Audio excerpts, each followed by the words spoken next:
દરેક નીતિની સામે કાયદાની રીતે ઊભો રહેતો SSK ન્યૂઝ ચેનલ। હવામાન વિભાગની આગાહી વચ્ચે સુરતમાં મેઘરાજાએ ધમાકેદાર એન્ટ્રી કરી હતી। સુરતના અનેક વિસ્તારોમાં વરસાદ પડતા વાતાવરણમાં ઠંડક પ્રસરી હતી। જો કે કામ ધંધે જતા લોકો અટવાઈ પડ્યા હતા। હાલ ભલે ગુજરાતમાંથી વરસાદ ગાયબ થયો હોય, પરંતુ રાજ્યમાં છૂટાછવાયા વરસાદ વચ્ચે હજુ 3 દિવસ વરસાદની આગાહી છે। ખાસ કરીને મધ્ય અને દક્ષિણ ગુજરાતમાં વરસાદ પડવાની હવામાન વિભાગની આગાહી છે। ત્યારે સમગ્ર સુરત શહેરમાં જ વહેલી સવારથી વાદળછાયું વાતાવરણ વચ્ચે ધોધમાર વરસાદે એન્ટ્રી કરી છે। વરસાદ આવતા જ વાતાવરણમાં ઠંડક પ્રસરી છે અને લોકોને ગરમીથી રાહત થઈ છે। છેલ્લા ઘણા સમયથી અકારી ગરમી વચ્ચે લોકો બફારો અનુભવી રહ્યા હતા।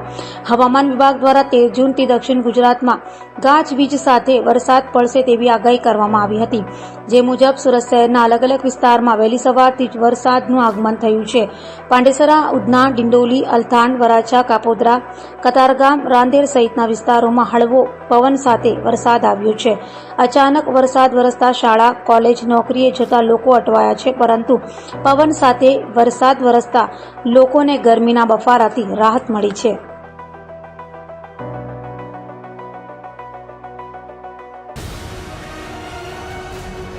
દરેક નીતિની સામે કાયદાની રીતે ઊભો રહેતો SSK ન્યૂઝ ચેનલ।